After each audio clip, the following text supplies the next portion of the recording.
Erarta, Love Art.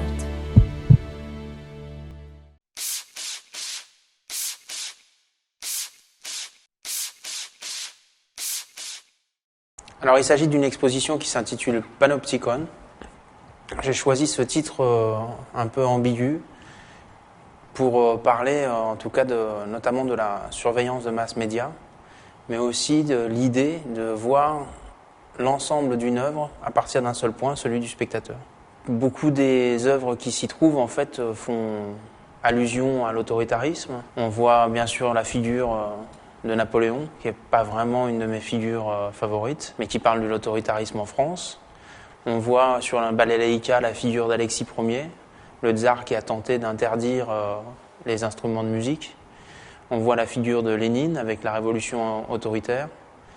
Et bien sûr, en fait, dans tout le rapport du graffiti à la liberté, c'est-à-dire la transgression, et une certaine recherche d'hédonisme et de liberté. Alors j'ai bien sûr visité le musée Erarta à plusieurs reprises, je l'avais visité au printemps, je l'ai visité encore aujourd'hui.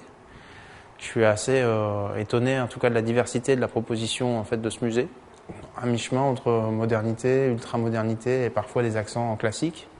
On peut parler aussi d'un musée multimédia avec de nombreuses projections de films, un intérêt porté au cinéma comme actuellement avec l'exposition Fellini, la photographie puisque en lieu et place de mon exposition il y avait encore il y a quelques semaines une exposition Salgado et je pense que c'est vraiment beaucoup de fraîcheur pour les Russes qui n'ont peut-être pas la même culture de l'art contemporain qu'un Français, de pouvoir accéder en un seul et même lieu à toutes ces cultures.